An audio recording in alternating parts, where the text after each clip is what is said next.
তুমি পাগল নাকি? কই আমি আর কই তুমি? আমি তোমার চেহারাকে ভালোবাসি না, তোমার টাকাকে ভালোবাসি না, তোমার জামা কাপড়কেও না, এমনকি তোমাকেও না। আমি শুধু তোমার সুন্দর মনটাকে ভালোবাসি। না না, এটা অসম্ভব। নিশে আস্তে আস্তে অনেক রাখছে, দেখতে আগুনের মতো লাল হয়ে যাচ্ছে, যেন গিলে খাবে। এখন কিন্তু সত্যি সত্যি ধাক্কা দিয়ে ফেলে দিব। ফেলে দাও। হঠাৎ করে রাসেলকে জড়িয়ে ধরে গালে একটা কিস করে বসলো নিশি। রাসেল তো পুরাই অবাক। রাসেল তাকিয়ে আছে। নিশি দুহাত দিয়ে মুখটাকে আড়াল করে নিল। সত্যি আমাকে ভালোবাসো? হুম। ছেড়ে যাবে না তো? যাব। তাহলে ভালোবাসো কেন?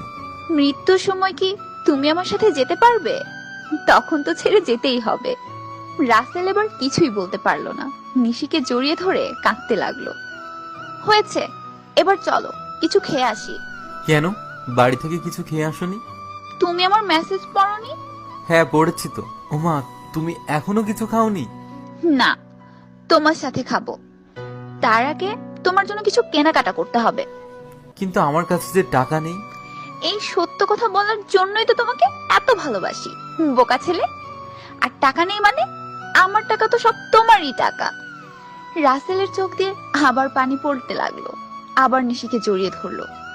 আসলেই জীবনে গরিব হয়ে কিছু করতে না পারলেও আমাদের চারপাশের মানুষগুলোকে চেনা যায় খুব সহজেই। রাসেল যেমন একজন ভালো মনের মানুষ খুঁজে পেয়েছে, ঠিক এভাবেই। ভালোবাসা দু ধরনের, একটা চেহারার সাথে আর একটা মনের সাথে।